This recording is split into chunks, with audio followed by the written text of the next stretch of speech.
Empty factories, broken promises, horse meat in the chili con carne.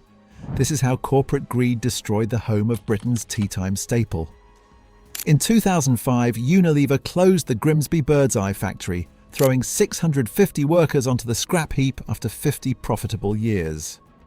2 years later, the abandoned building burned to the ground in a 6-hour inferno visible from Hull. Great Yarmouth, where the fish finger was invented in 1955, had already been abandoned in 1986. Then, in 2006, Unilever sold the entire Birdseye operation to private equity firm Permira for £1.2 billion. Permira flipped it 9 years later for £1.84 billion, pocketing £640 million while quality plummeted and scandals mounted. This is the story of how greed destroyed Britain's teatime, one factory closure at a time. The man who started it all was Clarence Birdseye, born in Brooklyn in 1886. During the early 1900s, he travelled through northern Canada with fur traders and witnessed the Inuit flash-freezing freshly caught fish using nature's deep freeze. Fish frozen solid within minutes retained perfect texture and flavour when thawed months later. Could this revolutionise food preservation beyond the Arctic? Back in America, Birdseye experimented for years. Existing slow-freezing methods created large ice crystals that ruptured cell walls, turning food to mush. But rapid freezing at extremely low temperatures formed tiny crystals that left structure intact. In 1922, he formed Birdseye Seafood, Incorporated. By 1924, he'd perfected it, packing fish in cartons between two refrigerated metal surfaces under pressure. In 1929, Birdseye sold his company and patents to Goldman Sachs and Postum Cereal Company for $22 million. They established General Foods and founded Birdseye Frozen Food Company. America had flash freezing, but Britain would turn it into a national institution. The British operation began in 1938 when Frosted Foods Company formed in the UK, acquiring patent rights for the empire. In 1943, Unilever acquired a majority stake in Frosted Foods, owner of the Birdseye brand. This began Unilever's 63-year stewardship, though stewardship is generous for what came later. In 1945, Birdseye commenced freezing mackerel at Great Yarmouth, Norfolk. Post-war Britain faced food shortages, and frozen foods offered salvation.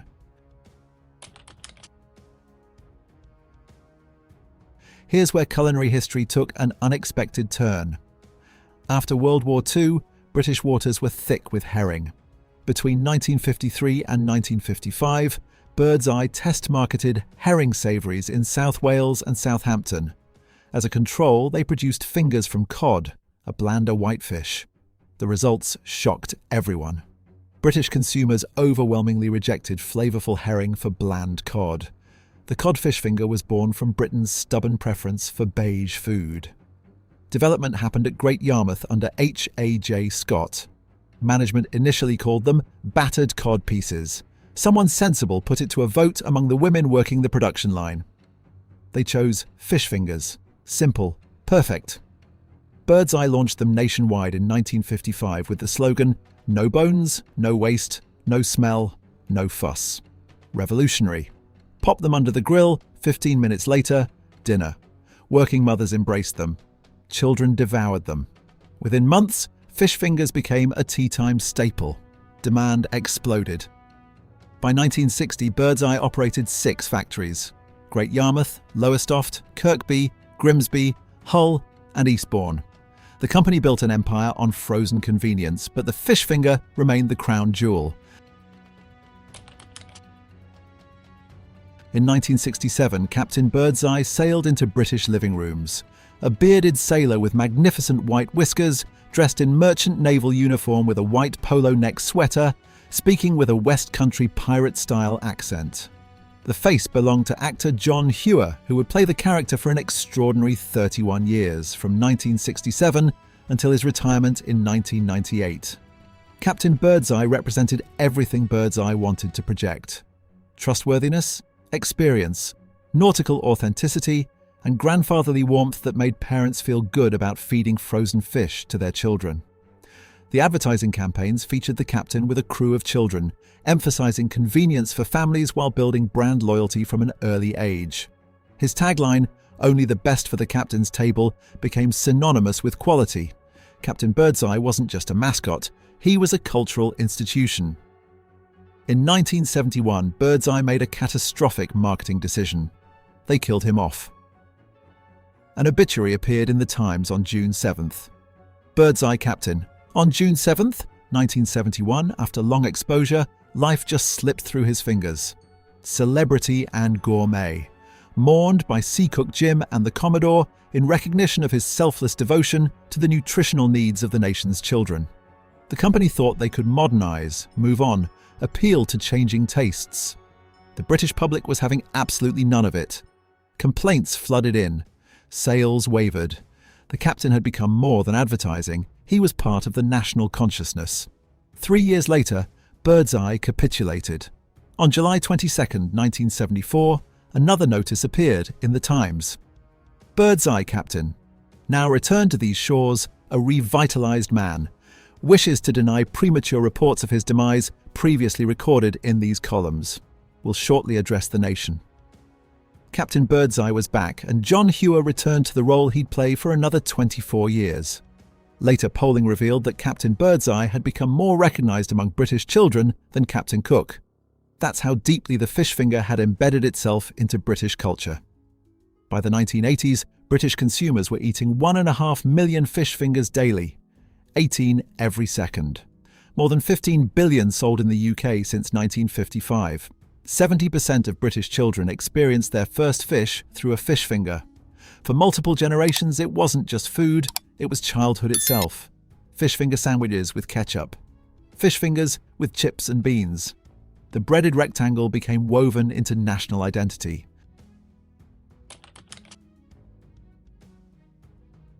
But empires built on frozen fish don't last forever when accountants start asking about profit margins. The first crack appeared in 1986 when Birdseye abandoned Great Yarmouth entirely, moving production to Lowestoft. Great Yarmouth, birthplace of the fish finger, where women workers voted on the name, where H.A.J. Scott perfected the recipe, was cast aside after 41 years. The closure left what locals described as a bad taste in Yarmouthians' mouths. The town had been proud to be the home of the fish finger. Unilever decided that pride was an inefficient use of real estate. Corporate restructuring accelerated. In 1981, Unilever had merged Tea Wall and Son, their ice cream division, with Birdseye to form Birdseye Walls. The logic was consolidation and cost savings. The reality was the beginning of the end for manufacturing communities that had built their identities around these factories. By the 2000s, frozen foods were losing market share to chilled, ready meals. Birdseye's sales disappointed. Shareholders in London and Rotterdam demanded answers. Something had to give. October 2004. Unilever announced Grimsby factory closure. The plant had operated productively and profitably for 50 years, producing fish and vegetable products. 650 jobs would vanish. The decision was final. The factory closed in the first quarter of 2005. Workers who'd spent entire careers at Birdseye, whose parents and grandparents had worked there, walked out for the last time. Grimsby's fishing heritage had already been decimated by declining stocks and EU quotas. Birdseye was putting another nail in the coffin. The abandoned factory stood empty for 2 years, a monument to corporate indifference. Then, on September 12, 2007, it burned. 80 firefighters and 30 police officers descended on Ladysmith Road at 6:30 in the evening. The inferno lit up the night sky, visible as far away as Hull and Louth. Roughly 5,000 gallons of water per minute were needed to extinguish the blaze, which burned for 6 hours. Residents were evacuated to Wellhome Infants and Junior School, King George V Stadium, and Cleethorpes Leisure Centre. Some had expressed concerns about arson attacks in the weeks before the fire. 2 teenagers were arrested for arson. No charges were ever brought. The factory that had fed Britain for 5 decades was reduced to charred rubble and broken memories. But the real betrayal was coming. August 28, 2006. Unilever sold Birdseye to private equity firm Permira for £1.2 billion. 63 years of ownership ended. The sale included Birdseye and Iglo across 8 European countries. 3,500 employees, 1,300 in UK sites. Permira saw off Kerry Group, Capvest, Blackstone and JP Morgan Partners. They won because they understood the game. Buy low, extract value, flip high. An insider described Permira's strategy. They want to consolidate the sector. Translation: acquire Birdseye, merge with other brands, create a European empire, then sell for massive profit. British workers and heritage were spreadsheet line items. Permira followed the playbook. In 2010, they acquired Findus Italy for €805 million, bolting it onto Birdseye Iglo. They rebranded it Iglo Group, a name meaning nothing to British consumers. The private equity playbook: cut costs, increase efficiency, maximize margins, prepare for exit. Then came 2013. The horse meat scandal. DNA tests revealed horse meat in Birdseye chili con carne, sold in Belgium, produced by supplier Frigilunch. Birdseye withdrew all products from that supplier in UK and Ireland. The company that had promised only the best for the captain's table was selling mislabeled meat from dodgy continental suppliers. This was Permira's Birdseye. Cost-cutting suppliers, quality secondary to margins, trust destroyed for quarterly profits. The exit came in 2015. Nomad Foods, an investment vehicle created to consolidate European frozen food brands, purchased Iglo Group from Permira for £1.84 billion. Permira paid £1.2 billion in 2006, sold for £1.84 billion in 2015. Simple arithmetic: £640 million profit in 9 years, flipping a company British workers built over 70 years.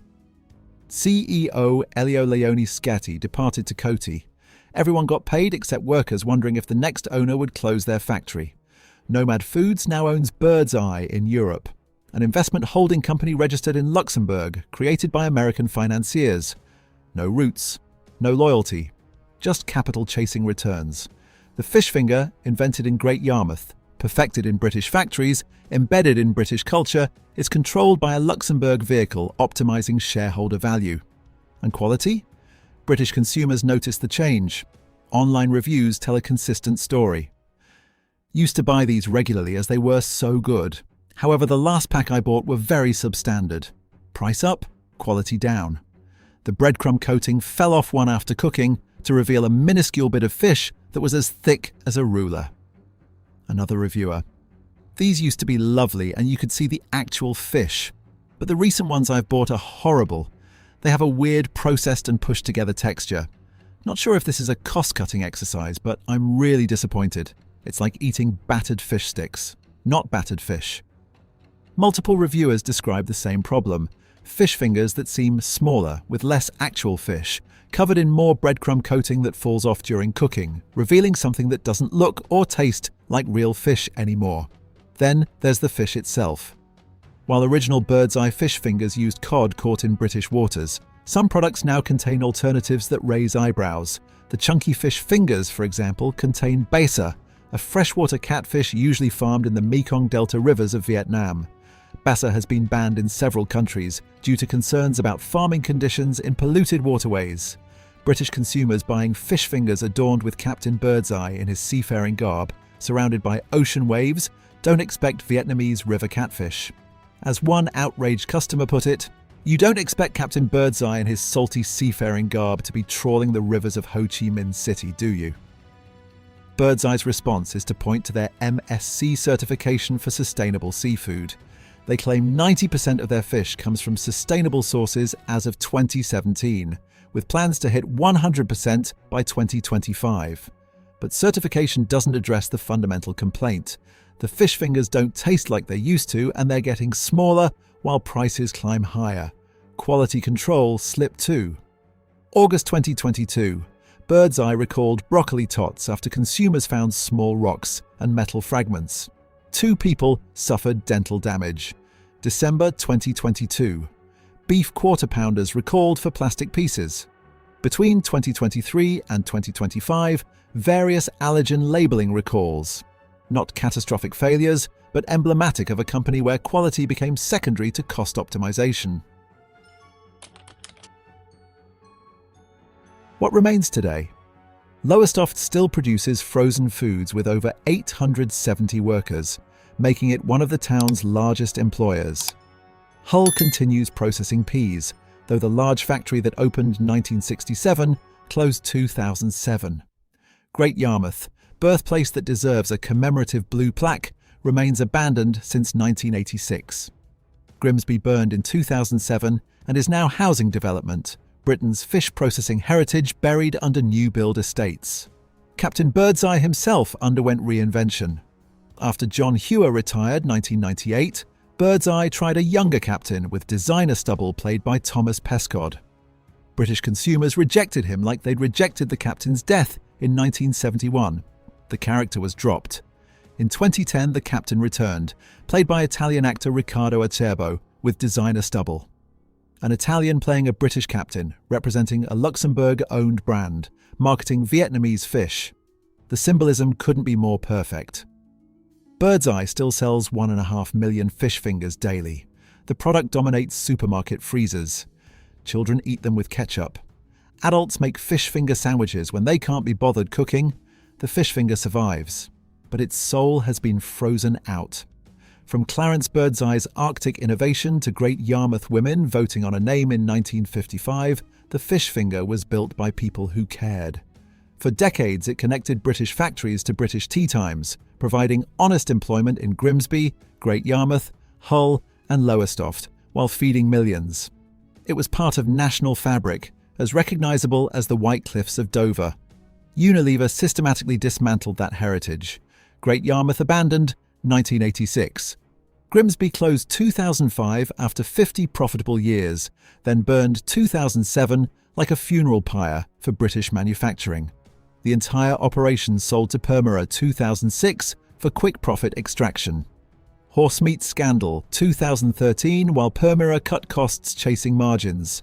Flipped to Nomad Foods 2015 for £640 million in private equity gains. Quality declined while prices increased. Fish that came from British waters now includes Vietnamese catfish marketed with imagery of salty sea captains and crashing Atlantic waves. The fish finger still exists, but it's a hollow vessel for nostalgia, a marketing exercise trading on heritage the current owners helped destroy. Captain Birdseye smiles from packaging, but he's a con man now, flogging inferior product while pretending nothing changed. Somewhere in a Luxembourg boardroom, investment analysts calculate quarterly returns. Somewhere in Grimsby, the burned factory site sits beneath new houses, and nobody under 30 knows it fed the nation. And somewhere across Britain, 1.5 million people eat fish fingers today, mostly unaware their tea time staple is owned by the same corporate raiders who've hollowed out British industry for 40 years, one factory closure at a time. If this deep dive into how private equity devoured a British icon has you fuming faster than Captain Birdseye could abandon Great Yarmouth, hit subscribe. We're exposing how British food institutions got sold down the river every week, documenting the factories closed, the workers betrayed, and the promises broken while distant shareholders count their profits. Because somebody needs to remember what was lost when accountants replaced craftsmen and spreadsheets replaced pride.